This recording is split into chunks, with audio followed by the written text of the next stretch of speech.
ਵਾਹਿਗੁਰੂ ਵਾਹਿਗੁਰੂ ਵਾਹਿਗੁਰੂ ਵਾਹਿਗੁਰੂ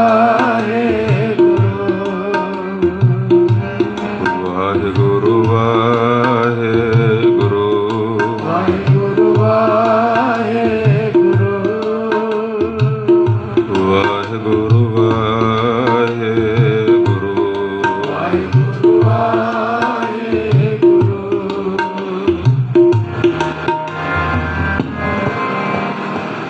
ਮੈਂ ਅੰਦਰ ਸਭ ਕੋ ਬਾਹਰ ਹੁਕਮ ਨਾ ਕੋਏ ਹੁਕਮ ਅੰਦਰ ਸਭ ਕੋ ਬਾਹਰ ਹੁਕਮ ਨਾ ਕੋਏ ਨਾਨਕ ਹੁਕਮ ਜੇ ਪੁਜੈ ਤਾਹੂ ਮੈਂ ਕਹੈ ਨਾ ਕੋਇ ਨਾਨਕ ਹੁਕਮ ਜੇ ਪੁਜੈ ਤਾਹੂ ਮੈਂ ਕਹੈ ਨਾ ਕੋਇ ਹੁਕਮ ਅੰਦਰ ਸਭ ਕੋ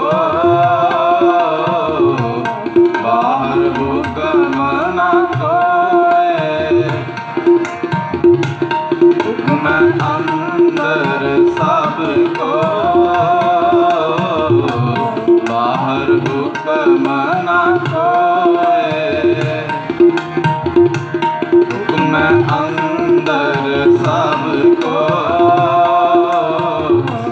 ਬਾਹਰ ਹੁਕਮ ਨਾ ਕੋਇ ਵਾਹਿਗੁਰੂ ਜੀ। ਗੁਰੂ ਨਾਨਕ ਸਾਹਿਬ ਜੀ ਦੇ ਪਾਵਨ ਬਚਨ ਹੁਕਮ ਹੈ ਅੰਦਰ ਸਭ ਕੋ ਬਾਹਰ ਹੁਕਮ ਨਾ ਕੋਈ। ਬੜੇ ਪਿਆਰ ਤੇ ਸਤਿਕਾਰ ਵਿੱਚ ਗੁਰੂ ਨਾਨਕ ਸਾਹਿਬ ਜੀ ਦੇ ਪਾਵਨ ਬਚਨ ਸੰਭਾਲਣ ਦਾ ਯਤਨ ਕਰਿਓ। ਸਾਡੇ ਚਾਰੇ ਪਾਸੇ ਹੁਕਮ ਦੀ ਕਾਰ ਜੋ ਹੈ ਉਹ ਗੁਰੂ ਨਾਨਕ ਸਾਹਿਬ ਜੀ ਨੇ ਖਿੱਚੀ ਹੋਈ ਹੈ। ਕਾਰ ਦਾ ਅਰਥ ਜੋ ਹੈ ਉਹ ਭਾਵ ਕਿ ਜੋ ਲਕੀਰ ਖਿੱਚ ਦੇਣੀ। ਅੱਜ ਦੇ ਸਮੇਂ ਵਿੱਚ ਖਿਲਾੜੀ ਤੁਸੀਂ ਖੇਡਦੇ ਹੋਏ ਦੇਖੋਗੇ। ਖੇਲ ਦੇ ਮੈਦਾਨ ਵਿੱਚ ਜਦੋਂ ਖਿਲਾੜੀ ਖੇਲਦਾ ਹੈ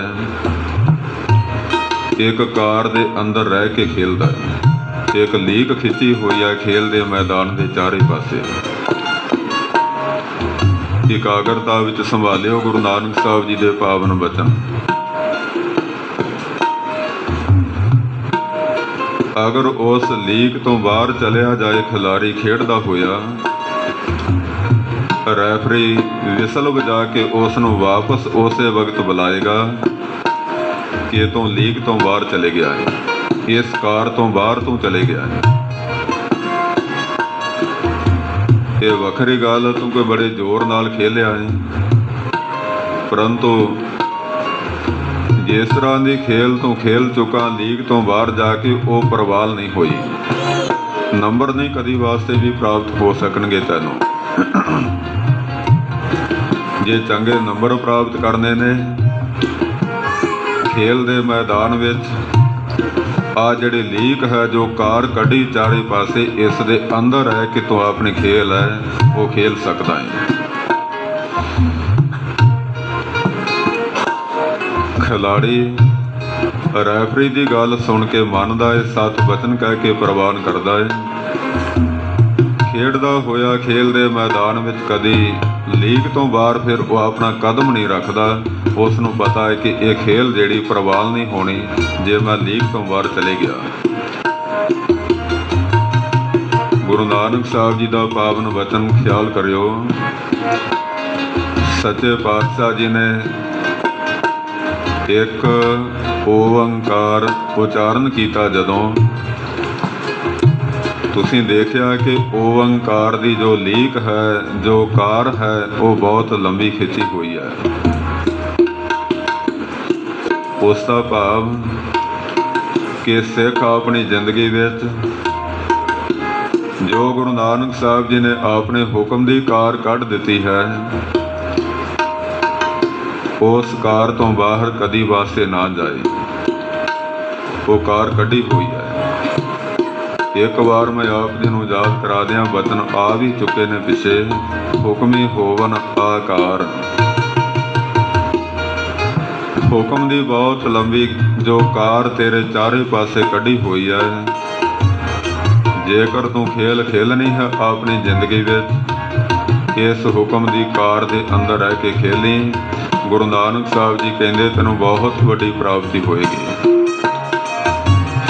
ਇਸ ਵਾਸਤੇ ਇਹ ਜੋ ਪਾਵਨ ਸ਼ਬਦ ਆਪ ਜੀ ਨੇ ਸਰਵਣ ਕੀਤੇ ਨੇ, ਇਹਦਾ ਸਾਰਾ ਭਾਵ ਅਰਥ ਇਹੀ ਹੈ ਕਿ ਹੁਕਮ ਦੇ ਅੰਦਰ ਰਹਿ ਕੇ ਸਭ ਕੁਝ ਹੀ ਪ੍ਰਾਪਤ ਕਰ ਸਕਦਾ ਗੁਰੂ ਘਰ ਵਿੱਚੋਂ। ਜੇ ਹੁਕਮ ਦੀ ਲੀਕ ਤੋਂ ਬਾਹਰ ਤੋਂ ਚਲੇ ਗਿਓ, ਬਾਹਰ ਹੁਕਮ ਨਾ ਕੋਏ, ਫਿਰ ਕੁਝ ਵੀ ਪ੍ਰਾਪਤ ਨਹੀਂ ਹੋ ਸਕੇਗਾ। ਹੁਕਮ ਹੈ ਅੰਦਰ ਸਭ ਕੋ। ਜੇ ਹੁਕਮ ਦੇ ਅੰਦਰ ਰਹੇਗਾ, ਵਾਹਿਗੁਰੂ ਜਪੇਗਾ, ਸਿਮਰਨ ਅਭਿਆਸ ਕਰੇਗਾ, ਤਾਂ ਸੱਚੇ ਪਾਤਸ਼ਾਹ ਜੀ ਕਹਿੰਦੇ ਸਭ ਕੁਝ ਹੀ ਪ੍ਰਾਪਤ ਹੋਏਗਾ। ਇਹ ਪਾਵਨ ਬਚਨ ਆਪ ਜੀ ਨੇ ਸਰਵਣ ਕੀਤੇ, ਬੜੇ ਪਿਆਰ ਤੇ ਸਤਿਕਾਰ ਵਿੱਚ ਸੰਭਾਲਣ ਦਾ ਤੁਸੀਂ ਯਤਨ ਵੀ ਕਰ ਰਹੇ ਹੋ। ਆਓ ਸੱਚੇ ਪਾਤਸ਼ਾਹ ਜੀ ਦੇ ਜਿਸ ਪਾਵਨ ਅਸਥਾਨ ਤੇ ਆਪਾਂ ਜੁੜ ਕੇ ਬੈਠੇ ਆ, ਉਹ ਸਾਹਿਬ ਗੁਰੂ ਤੇਗ ਬਹਾਦਰ ਸਾਹਿਬ ਜੀ ਦੀ ਪਾਵਨ ਜੋ ਸਿਫਤ ਸਲਾਹ ਦਸਮ ਪਾਤਸ਼ਾਹ ਜੀ ਨੇ ਕੀਤੀ ਹੈ, ਦਸਮ ਦੀ ਪਾਵਨ ਬਾਣੀ ਵਿੱਚ ਬੜੇ ਪਿਆਰ ਸਤਿਕਾਰ ਸਹਿਤ ਸਰਵਣ ਕਰਗੇ ਜੀ। ਤੇਗ ਬਹਾਦਰ ਸਿਮਰ ਕਰ ਨਾਨਕ ਆਵੇ ਤਾਰ। ਤੇਗ ਬਹਾਦਰ ਸਿਮਰ ਕਰ ਨਾਨਕ ਆਵੇ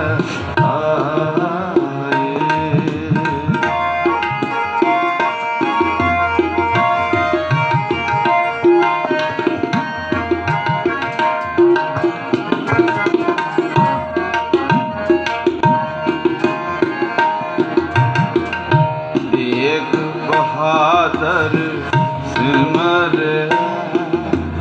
ਹਰ ਨਾਨਕ ਆਵੇ ਆਏ। ਜਪੋ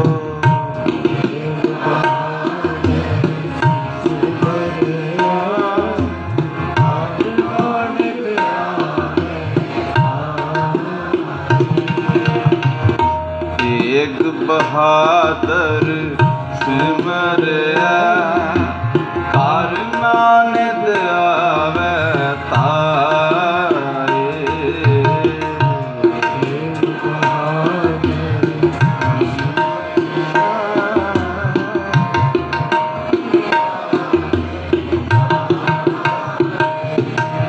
ਸਭ ਥਾਈਂ ਹੋਏ ਸਹਾਏ, ਸਭ ਥਾਈਂ ਹੋਏ ਸਹਾਏ।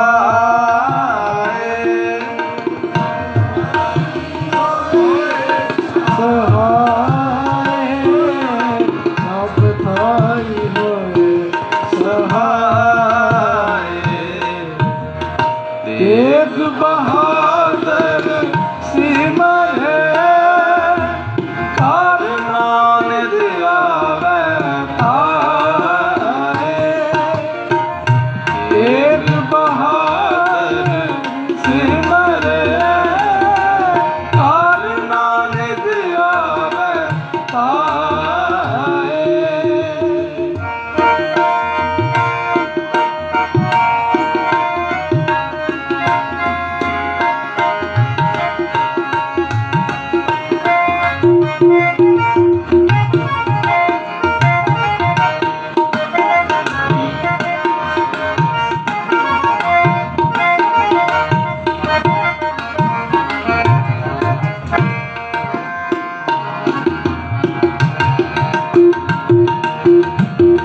ਪ੍ਰਥਮ ਭਗਵਤੀ ਸਿਮਰ ਕੈ ਗੁਰ ਨਾਨਕ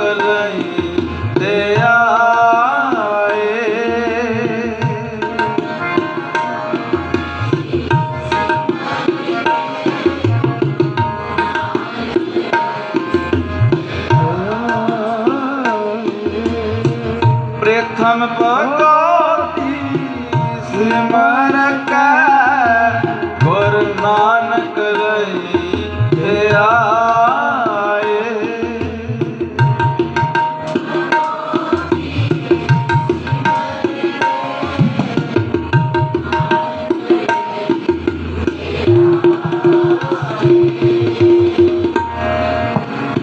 ਇਹ ਪਾਵਨ ਵਚਨ ਦਸਮ ਪਾਤਸ਼ਾਹ ਜੀ ਦੇ ਹਨ। ਸਤਿਗੁਰੂ ਕਲਗੀਧਰ ਪਾਤਸ਼ਾਹ ਜੀ ਨੇ ਦਸਮ ਦੀ ਪਾਵਨ ਬਾਣੀ ਵਿੱਚ ਸਾਡੇ ਵਾਸਤੇ ਬਹੁਤ ਵੱਡੀਆਂ ਮਹਾਨ ਬਖਸ਼ਿਸ਼ਾਂ ਦੇ ਦਰ ਖੋਲ੍ਹਣ ਵਾਸਤੇ ਇਹ ਪਾਵਨ ਵਚਨ ਉਚਾਰਨ ਕੀਤੇ ਨੇ। ਸਭ ਤੋਂ ਪ੍ਰਾਰੰਭਤਾ ਵਿੱਚ ਵਚਨ ਕੀਤਾ, ਪ੍ਰਥਮ ਭਗਉਤੀ ਸਿਮਰ ਕੈ ਗੁਰੂ ਨਾਨਕ ਲਈ ਧਿਆਏ। ਜੋ ਭਗਉਤੀ ਸ਼ਬਦ ਹੈ, ਇਸ ਦਾ ਭਾਵ ਹੈ ਕਿ ਉਹ ਪਰਮ ਪਿਤਾ ਪਰਮੇਸ਼ਰ ਅਕਾਲ ਪੁਰਖ ਵਾਹਿਗੁਰੂ। ਦਸਮ ਪਾਤਸ਼ਾਹ ਬਚਨ ਕਰਦੇ ਗੁਰਸਿੱਖਾ, ਸਭ ਤੋਂ ਪਹਿਲਾਂ ਉਸ ਪਰਮ ਪਿਤਾ ਪਰਮੇਸ਼ਰ ਨੂੰ, ਅਕਾਲ ਪੁਰਖ ਨੂੰ ਯਾਦ ਕਰ, ਉਹਦਾ ਸਿਮਰਨ ਕਰ। ਗੁਰੂ ਨਾਨਕ ਲਈ ਧਿਆਏ। ਜਦੋਂ ਅਕਾਲ ਪੁਰਖ ਨੂੰ ਯਾਦ ਕਰੇਗਾ, ਗੁਰੂ ਨਾਨਕ ਸਾਹਿਬ ਜੀ ਦੇ ਘਰ ਵਿੱਚੋਂ ਜੋ ਕੁਝ ਵੀ ਪ੍ਰਾਪਤੀ ਕਰਨ ਵਾਸਤੇ ਤੂੰ ਇੱਛਾ ਕੀਤੀ ਹੋਏਗੀ, ਉਹ ਸਭ ਕੁਝ ਹੀ ਪ੍ਰਾਪਤ ਕਰ ਲਏਗਾ। ਗੁਰੂ ਨਾਨਕ ਲਈ ਸਭ ਕੁਝ ਹੀ ਲੈ ਲਏਗਾ। ਇਹ ਸਭ ਕੁਝ ਹੀ ਲੈਣ ਵਾਸਤੇ ਤੇਰੇ ਅੰਦਰ ਪਿਆਸ ਹੋਣੀ ਜ਼ਰੂਰੀ ਹੈ। ਜੇ ਪਿਆਸ ਨਹੀਂ, ਫਿਰ ਪ੍ਰਾਪਤੀ ਨਹੀਂ। ਮੈਂ ਬੇਨਤੀ ਕਰਕੇ ਦੱਸ ਦਿਆਂ ਕਿ ਇੱਥੇ ਧਿਆਏ ਸ਼ਬਦ ਆਇਆ ਹੈ। ਧਿਆਏ ਦਾ ਭਾਵ ਕਿ ਪਿਆਸ ਲੱਗੀ ਹੈ। ਇਹ ਠੇਠ ਪੰਜਾਬੀ ਬੋਲੀ ਦਾ ਸ਼ਬਦ ਹੈ ਕਿ ਧਿਆਏ। ਬਹੁਤ ਵੱਡੀ ਗਿਣਤੀ ਵਿੱਚ ਲੋਕ ਆਏ ਨੇ, ਦੂਰੋਂ ਚੱਲ ਕੇ ਆਏ ਨੇ ਤੇ ਸੋਚਿਆ ਕਿ ਬੜੇ ਧਿਆਏ ਨੇ, ਭਾਵ ਕਿ ਬਹੁਤੇ ਪਿਆਸੇ ਨੇ। ਉਹ ਪਿਆਸ ਕਾਹਦੀ ਹੈ? ਪਾਣੀ ਦੀ ਪਿਆਸ ਲੱਗੀ ਹੋਈ ਹੈ। ਬੜੇ ਧਿਆਏ ਹਨ, ਪਿਆਸ ਲੱਗੀ ਇਹਨਾਂ ਨੂੰ। ਪਾਣੀ ਦਿਓ ਜੀ, ਸਭ ਤੋਂ ਪਹਿਲਾਂ ਪਾਣੀ ਦਿਓ ਪੀਣ ਵਾਸਤੇ। ਦਸਮ ਪਾਤਸ਼ਾਹ ਜੀ ਦਾ ਪਾਵਨ ਵਚਨ ਹੈ, ਬਹੁਤ ਦੂਰ ਤੋਂ ਚੱਲ ਕੇ ਆਉਂਦਾ ਹੈ ਜਗਿਆਸੂ ਸਤ ਸੰਗੀ। ਬੜੀ ਦੂਰੀ ਬਣੀ ਹੋਈ ਸੀ ਗੁਰੂ ਨਾਨਕ ਸਾਹਿਬ ਜੀ ਤੋਂ। ਪੈਂਡਾ ਬਹੁਤ ਦੂਰ ਚਲੇ ਗਿਆ ਸੀ ਗੁਰੂ ਨਾਨਕ ਸਾਹਿਬ ਜੀ ਤੋਂ। ਉਹ ਦੂਰੀ ਖਤਮ ਕਰਕੇ, ਪੈਂਡਾ ਤੈਅ ਕਰਕੇ ਗੁਰੂ ਨਾਨਕ ਸਾਹਿਬ ਜੀ ਦੇ ਪਾਸ ਆਇਆ ਗੁਰੂ ਕਾ ਪਿਆਰਾ। ਗੁਰੂ ਨਾਨਕ ਸਾਹਿਬ ਜੀ ਨੇ ਸੋਚਿਆ ਕਿ ਹੁਣ ਇਹ ਵੀ ਧਿਆਇਆ ਹੈ, ਇਸ ਨੂੰ ਵੀ ਧਿਆ ਲੱਗੀ ਹੋਈ ਹੈ। ਸੱਚੇ ਪਾਤਸ਼ਾਹ ਜੀ ਨੂੰ ਦੱਸਣ ਦੀ ਲੋੜ ਨਾ ਪਈ ਕਿ ਸਾਨੂੰ ਕਾਹਦੀ ਪਿਆਸ ਹੈ, ਕਾਹਦੀ ਧਿਆ ਲੱਗੀ ਹੈ। ਗੁਰੂ ਨਾਨਕ ਸਾਹਿਬ ਜੀ ਤਾਂ ਆਪਣੇ ਆਪ ਹੀ ਦੇਖ ਲੈਂਦੇ ਨੇ ਮੇਰੇ ਪਿਆਰੇ ਨੂੰ ਇਹ ਕਿਸ ਕਿਸਮ ਦੀ ਧਿਆ ਲੱਗੀ ਹੈ। ਦਸਮ ਪਾਤਸ਼ਾਹ ਜੀ ਦੇ ਪਾਵਨ ਵਚਨ ਸਮਝਿਓ। ਆਪਾਂ ਨਿਤ ਹੀ ਅਰਦਾਸ ਕਰਨ ਦੇ ਸਮੇਂ ਇਹ ਪਾਵਨ ਸ਼ਬਦ ਆਪਣੇ ਜੀਵਨ ਦਾ ਸ਼ਿੰਗਾਰ ਬਣਾ ਕੇ ਚੱਲਦੇ ਆ। ਇਸ ਕਰਕੇ ਅਰਥਾਂ ਦੇ ਵਿੱਚ ਬਹੁਤ ਆਪਣੀ ਇਕਾਗਰਤਾ ਨੂੰ ਟਿਕਾਇਓ। ਗੁਰੂ ਨਾਨਕ ਸਾਹਿਬ ਜੀ ਦੇਖਦੇ ਹਨ ਕਿ ਇਸ ਨੂੰ ਧਿਆ ਲੱਗੀ ਹੈ, ਪਿਆਸ ਲੱਗੀ ਹੈ।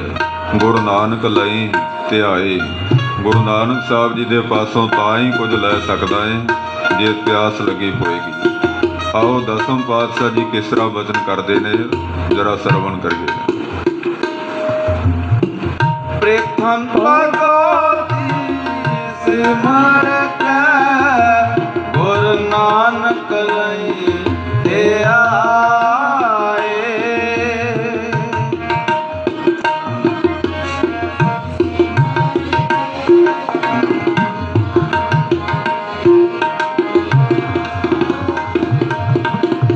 ਪ੍ਰਥਮ ਭਗਉਤੀ ਸਿਮਰ ਕੈ ਗੁਰੂ ਨਾਨਕ